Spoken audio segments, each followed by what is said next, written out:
Olá, está começando mais uma vez, mais um programa Olho no Olho. Desta vez com nosso querido, uma personalidade da cidade de Itapeva, seu Oscar Rolim.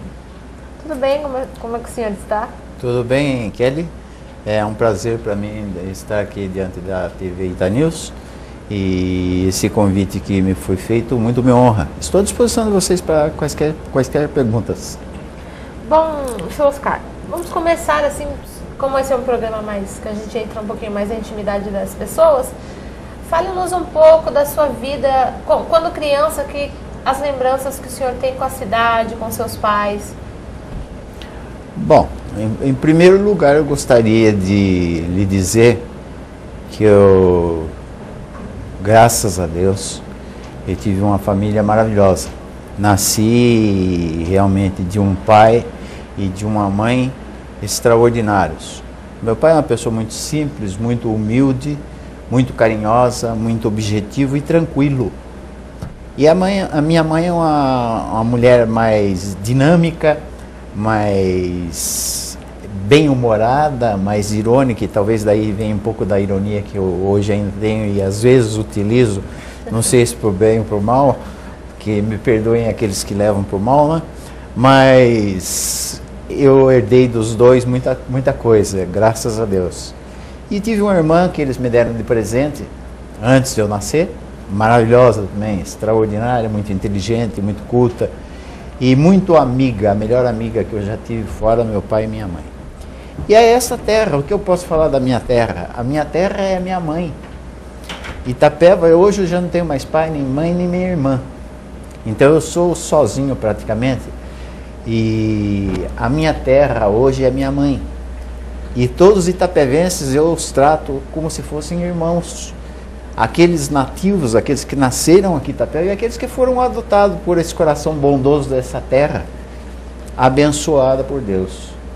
Realmente eu poderia ter saído daqui de Itapeva, poderia ter procurado outros caminhos, poderia ter procurado dinheiro, mas nunca foi o dinheiro que me incentivou para a vida. O que sempre me incentivou a viver foi ajudar o próximo, sempre estar próximo do próximo necessitado, fazer o máximo possível, me entregar, ensinar do pouco que eu sei, muito para as pessoas, entendeu? E quando pequeno, eu descobri tudo aqui em Itapeva. Então eu descobri no quintal da minha avó, por exemplo, que a natureza era pródiga, que era um quintal enorme, era quase um quarteirão naquela época era quase um quarteirão da cidade. E lá existiam árvores de todos os tipos e bichos que você nem imagina que existissem. E eu lembro perfeitamente de uma lesma. E essa lesma, quando eu era pequeno, eu era um moleque, devia ter uns 4 anos de idade, talvez. Eu olhava e via ela com aqueles chifrezinhos levantados e andando e arrastando aquele caramujo enorme sobre as costas dela. E eu ficava imaginando, mas por que existe isso, né? Por que essa coitada tem que carregar esse enorme caramujo nas costas, né? Até que um dia eu falei, criança, é muito curiosa, né? Eu vou ver como se ela consegue sair de dentro desse caramujo e andar sozinha, assim, o caramujo, para ela vai ser melhor, ela vai ser libertada, né? Ela vai sair dessa asfixia. E tentei, ela se recolheu.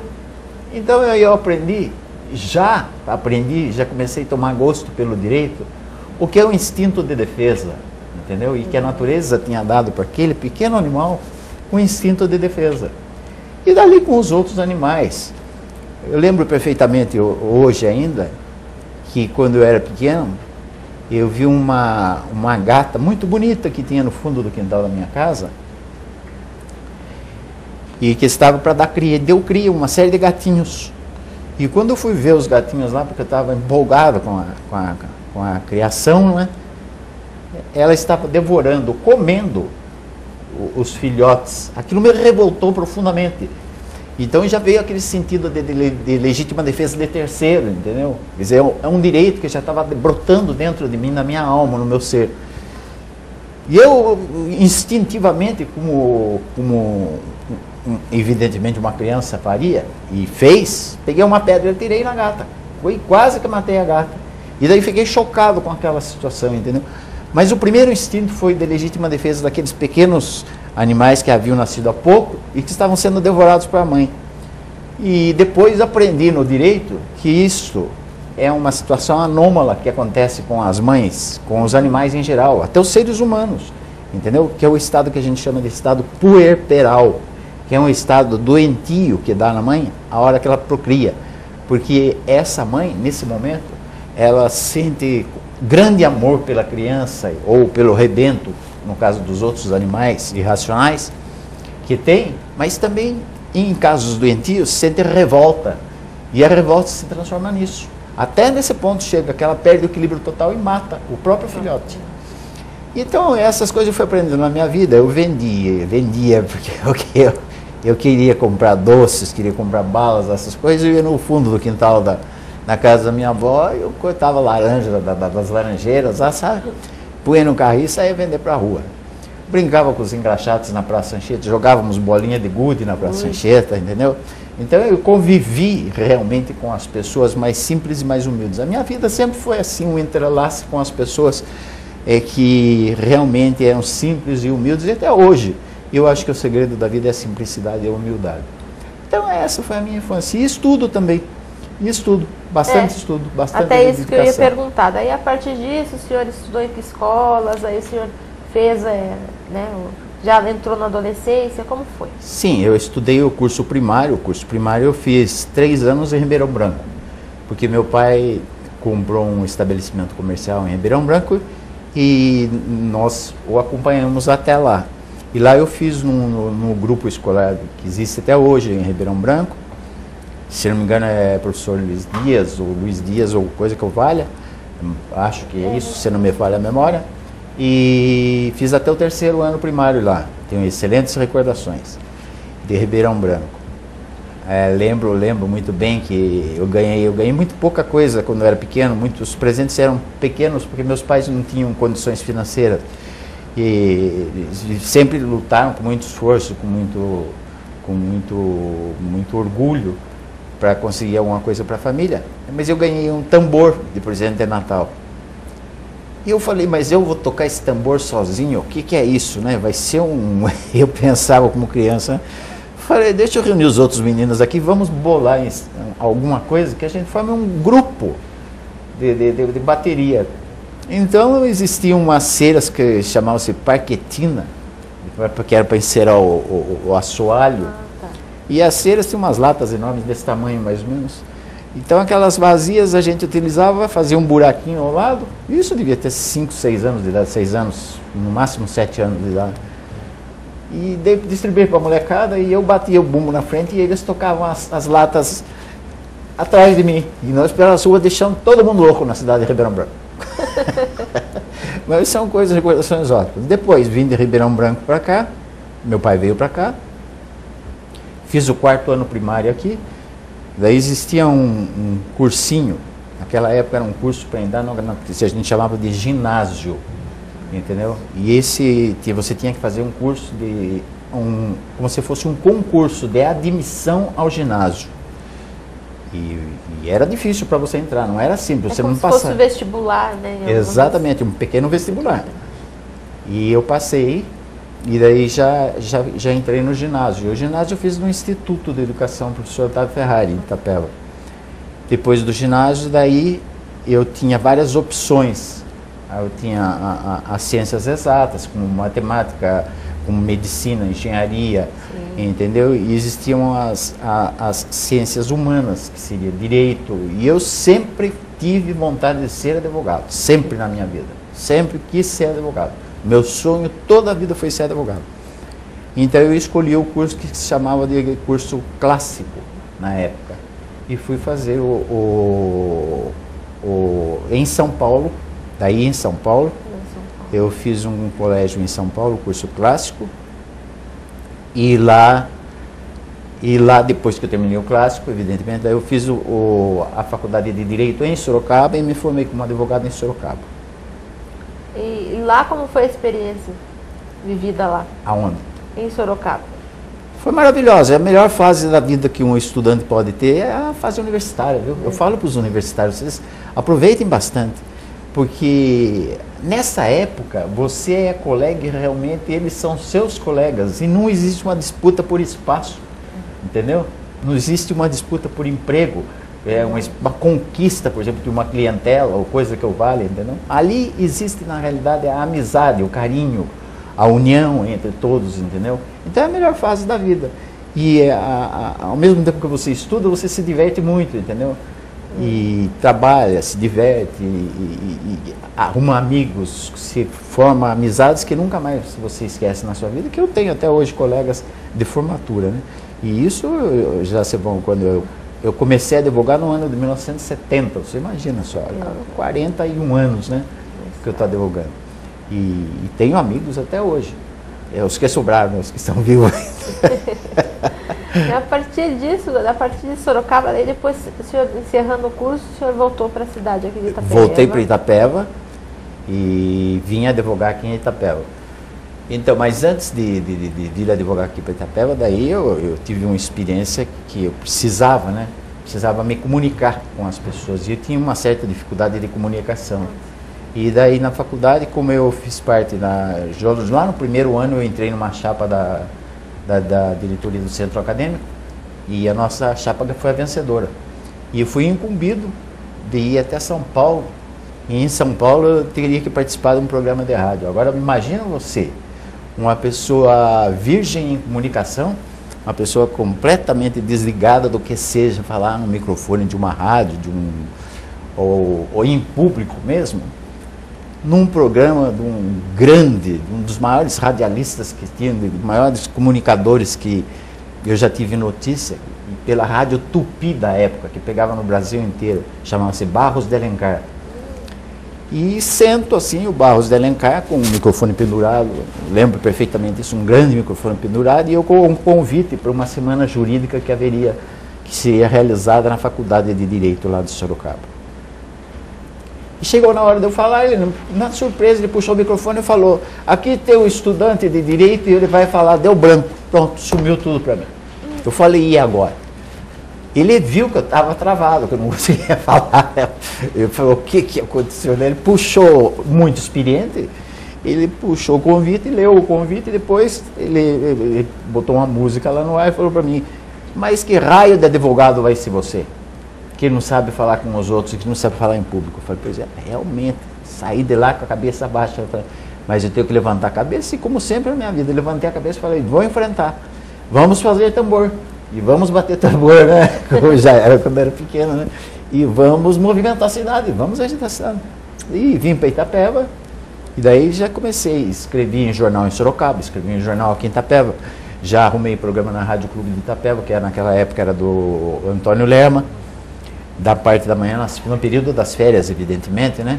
Período das férias escolares. Eu fazia programa, depois já montei shows dentro do próprio cinema que existia antigamente, onde hoje era Acrópolis, hoje o nome é Zog, então, onde ali é Zog, e shows musicais com auditório, com tudo, e daí eu comecei a me soltar. E me soltando no quarto ano, eu estava no quarto ano da faculdade ainda, tinha 5 anos, né, para me formar advogado, eu entrei na política. Entrei na política e me candidatei a vereador. Mas o tempo que eu tinha para atuar como vereador, qual é o tempo que eu tinha? Só vir fim de semana para cá, quando dava os fins de semana, quando meu pai tinha condições, né? Para financiar o ônibus, porque eu vinha de ônibus, nós não tínhamos carro para vir de Sorocaba aqui, e nos fins de semana, e através de artigos no jornal, e da rádio também durante esse curto período de férias, eu participei de alguns comícios, naquela época existiam muitos comícios, entendeu? E era muito bonita, as campanhas políticas eram bonitas, as pessoas realmente se empolgavam com os candidatos, entendeu? Naquela época vereador se candidatava a vereador, mas não existia um pagamento, o vereador não tinha ganho, era um trabalho gratuito em favor da comunidade, entendeu? E eu me candidatei a vereador. E graças a esse povo maravilhoso dessa terra aqui, eu tive 735 votos. Fui o segundo mais votado de toda a coligação que existia em Itapeva, de vereadores naquela época. E como foi estar no meio político para o senhor? Foi uma experiência? Foi empolgante porque eu jovem, muito jovem ainda na faculdade, estudante, né? Eu queria realizar uma série de coisas para o povo, tinha ideias e consegui fazer muitas coisas, consegui Consegui dar início à Biblioteca Municipal de Itapeva, consegui calçamento de ruas, consegui uma porção de coisa mesmo antes de ser vereador. E shows que eu trouxe para cá, lançamento de livros, essa coisa toda que eu fiz naquela época. E depois, como vereador, evidentemente que o meu candidato a prefeito foi o derrotado, então eu tinha que ficar na oposição, por um problema de coerência política. E agora você imagina um menino na oposição com outros políticos calejados na situação. Então ali passei por uma série de agruras, mas assim mesmo consegui em algumas oportunidades vencer a situação. Eles em maioria, mas quando eu percebia que estava em minoria, eu usava das artimanhas políticas do jovem e ambicioso estudante, né? E conseguia driblá-los e chegar ao ponto que eu queria. Foi muito empolgante. Só que depois eu percebi, já que naquela época, porque nós vivíamos num regime de exceção, que era a ditadura militar, e que Deus nos livre, não volte mais de jeito nenhum no Brasil, porque vocês que são jovens, vocês não viveram nessa época. Nós tivemos uma geração castrada politicamente pela ditadura militar, porque a gente não podia falar nada que pudesse imaginar que iria arranhar a sensibilidade dos donos do poder, que a gente já era preso, a gente já era torturado, a gente já perdia emprego, já não tinha mais ação na sociedade, uma série de coisas que ocorriam com a gente. Então, eu lutei dentro de uma faixa estreita de que se podia utilizar naquela época da política, mas foi empolgante, realmente empolgante. Mas já comecei a observar naquela época que o Poder Legislativo pouco conseguia em função do Executivo, entendeu? Uhum. E realmente isso foi evoluindo de uma certa forma, que mesmo após a queda do regime militar, quando houve a redemocratização do país, aumentou de uma forma absurda o poder do poder executivo. Veja bem, o poder executivo é quem manda. Sim. Entendeu? Legislativo, você estuda na escola, você vai lá. Legislativo é para fazer leis. Mas os vereadores e os deputados, eles têm, legalmente falando, um caminho muito estreito para eles se movimentarem, entendeu? As leis que eles podem eventualmente levar a discussões são leis que praticamente não resolvem nada para a população, entendeu? Então eles ficam dependentes do poder executivo, do prefeito, do governador e do presidente da República. E são muito cobrados, né? E são muito cobrados, realmente. Exatamente, são muito cobrados. Às vezes injustamente, outras vezes com injustiça, né? Porque também, mesmo dentro dos caminhos estreitos, a gente pode se movimentar. O que a gente não pode é inadmissível no ser humano, principalmente nos jovens. Entendeu? Eu acho que em todo mundo, principalmente nos jovens, é permanecer inerte. Nós somos animais eminentemente sociais e políticos. Não há necessidade de que a gente use um cargo público ou exerça um cargo público para a gente atuar politicamente falando. A gente atua politicamente. Politicamente a gente atua sempre, todos os dias, na nossa casa, entre os nossos amigos, enfim, em todas as situações que se apresentam para a gente dentro da sociedade. Porque o que é a sociedade? A sociedade nada mais é do que uma família amplificada. Certo? É isso. E nesse sentido aí, o senhor participou, caminhou rapidamente pela parte política, o senhor daí realmente decidiu que o caminho a ser seguido era o direito, era advogar? Sempre o meu objetivo maior foi a advocacia. Sim. Mas nunca abandonei o meu amor pela política também. Nunca deixei de lado. Sempre tive participação na política. Se me afastei em algumas oportunidades, não me afastei porque quisesse me afastar ou porque tivesse intenção de me afastar. É porque, às vezes, como diria o Chico Buarque de Holanda, né, a gente vai contra a corrente até não poder resistir. Então, não resistia, não tinha jeito.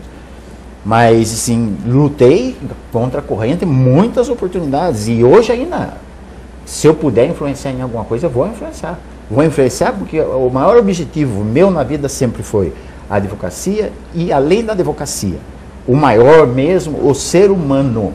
Porque eu acho que se a gente faz política, a gente faz objetivando o ser humano, a pessoa. A gente tem que dar autoestima para aqueles que estão lá embaixo, para que eles tenham essa autoestima e eles possam participar da vida da sociedade. E aí no ramo do direito, nós sabemos que o direito é um leque de opções. Em qual o senhor se encaixou? A área. Isso, a área que o senhor atua. E A área que sempre me apaixonou foi a área do direito penal e do direito civil. O direito civil, eu explico para você por quê. Porque o direito civil, ele se relaciona diretamente com o ser humano, e como eu acho que o centro de tudo é o ser humano, o direito civil, ele regulamenta a vida do ser humano mesmo antes dele nascer. Quer dizer, o ser humano antes de nascer e até depois da morte, que tem o inventário, que tem, entendeu? Que tem os arrolamentos de bens, entendeu? Que tem as doações que foram feitas, que tem os testamentos que são abertos, entendeu? Então, durante toda a vida, a relação do ser humano com o ser humano dentro da família, relação familiar, a relação com as coisas, com os bens, enfim, com a vizinhança, com tudo, entendeu? Então, isso me apaixona muito, porque tem o ser humano no meio. E o direito penal, por quê? Porque a liberdade do ser humano. Isso é maravilhoso, entendeu? Quer dizer, um cidadão que pode ter tudo na vida dele, mas não tendo saúde e não tendo liberdade, ele não existe. Essa é a verdade. E, assim, nessa experiência com advogando, quais são as dificuldades que o senhor lembra-se que mais marcou toda essa trajetória? As dificuldades, olha, até hoje eu as tenho. A gente sempre estuda. Você sabe que eu não sei absolutamente nada de direito e eu estudo sempre direito. Eu me admiro, às vezes, certas pessoas falarem que eu sou especialista nisso. Ninguém é especialista em coisa nenhuma. Nós somos aquelas pessoas que procuram, entendeu? Estudar alguma coisa para dar daquilo que a gente estuda para os outros. É isso, entendeu? Nós temos que ter humildade, nós temos que ser simples, entendeu? Nós temos que ver a vida desse jeito, procurar solucionar problemas e não criar problemas. Porque tem gente que adora criar problemas. Só criar problemas. Não, nós estamos aqui não é para criar, nós estamos aqui para resolver problemas. E é isso que eu procuro fazer. Ser honesto, o máximo possível toda a vida, uma herança que eu tive do meu pai, faz parte do meu caráter e da minha família. Entendeu? Honesto, direto, franco, objetivo e responsável acima de tudo. E qual recado o senhor deixa aos nossos internautas, né, as pessoas que assistem à Web TV, que querem e estão iniciando agora, estudando direito? Os conselhos que o senhor passa a eles? O conselho que eu passo a eles é que estudem bastante, que não se preocupe com a prática, porque a prática você adquire em 6 meses, 7 meses no máximo, entendeu? Mas nunca parem de estudar. Estudem bastante, sejam honestos acima de tudo. Não pensem em fazer da advocacia um comércio. Vejam bem, não explorem aqueles pobres coitados que às vezes chegam nos seus escritórios desesperados. Não façam isso, pelo amor de Deus. Respeitem a todos, entendeu? E vocês terão no final da carreira de vocês, e mais para frente, o pagamento. Não tenham a menor dúvida. E o pagamento maior que existe é a satisfação de a gente ser considerado um bom advogado. Que bom. É isso. Bem, doutor Oscar Rolim, obrigado pela sua presença. Obrigado aqui. pela oportunidade. Imagina. Foi um prazer. O prazer foi nosso aqui do Grupo Ita News. Bem, encerramos por aqui mais um Olho no Olho. Até um próximo programa.